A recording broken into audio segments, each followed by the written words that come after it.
विषय मी मांडला त्यानंतर आत्ताच्या अधिवेशनापर्यंत सातत्याने मी त्या विषयाचा पाठपुरावा करतोय.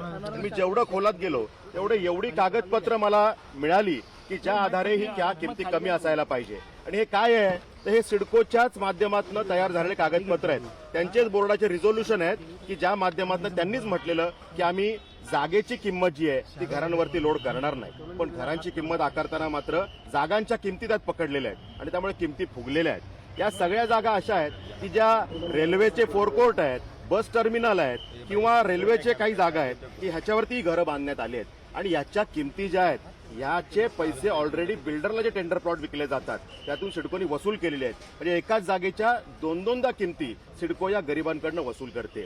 या सगळ्या गोष्टीला माझा विरोध आहे आणि त्यामुळे घरांच्या किमती कमी व्हायला पाहिजेत. ती भूमिका घरांच्या किमती ह्या फुगवलेल्या आहेत त्या कमीत कमी 30 ते 50% या रेशोमध्ये कमी होऊ शकतात.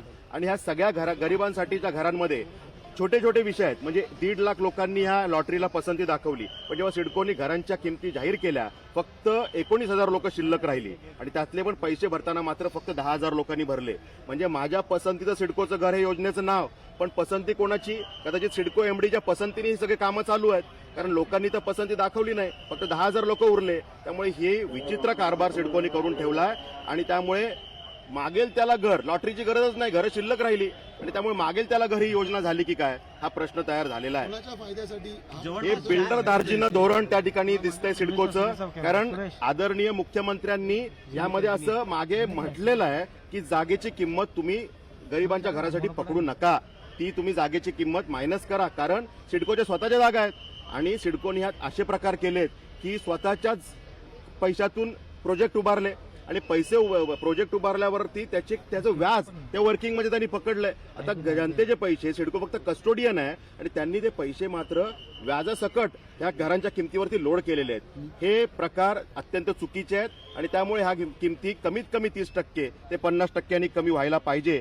यामध्ये आपण हे सगळे डॉक्युमेंट्स आणलेले आहेत आणि त्यामध्ये आपण बघू शकता की लँड प्राइसिंग पॉलिसी आहे, त्यानुसार पाण्याच्या आणि सगळ्या पायाभूत सुविधा पण सिडकोने दिल्या पाहिजे, पण त्या सुद्धा सिडको आज त्या गरिबांकडनं आकारते. आणि त्यामध्ये सिडकोने म्हटलेलं आहे की आम्ही पैसे 2 वर्ष घेणार नाही, मेंटेनन्स चार्जेस घेणार नाही, पण त्याचे पण पैसे एलओआय मध्ये त्यांनी टाकलेले आहेत. अशा प्रकारे हे सगळे विषय त्या ठिकाणी केलंय. पण सिडकोने डीपीआर जे केंद्र सरकारला दिले, कारण ही पीएमआय योजना आहे, पीएमएवाय, आणि त्याच्यामध्ये सिडकोने डीपीआर मध्ये म्हटलंय की आम्ही ही घरं एवढ्या लाखाला देऊ, 20 लाखाला देऊ, 25 लाखाला देऊ आणि त्याच्यावरती जर का काही किंमत वाढली तर ती किंमत आम्ही सिडको बेअर करेल, ते सहन करेल असं लिहिलेलं आहे. पण त्यातही सिडकोने भूमिकेत बदल केली आणि ते त्या घरांच्या किमती फुगवलेल्या आहेत. हे सगळे विषय या ठिकाणी मी आणलेले आहेत. 4 ते 5 वेळा मीटिंग रद्द झालेल्या आहेत या किमती संदर्भात.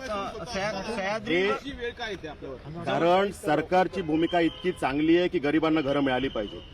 मुंबईतला माणूस मुंबईवरचा ताण लक्षात घेता कुठेतरी त्याला लांब जायला लागू नये म्हणून नवी मुंबईच्या आसपासही घरं देण्याचं सरकारने ठरवलं, देवाभाऊंनी ठरवलं. आणि ते झाल्यानंतर मात्र त्याच्यामध्ये अशा किमती फुगवल्यामुळे ते गरीब घरं ही घेऊ शकत नाही, ही स्थिती तयार झालेली आहे. कोण दोषी कोण आहे त्याच्यामध्ये सिडकोचे अधिकारी दोषी आहेत.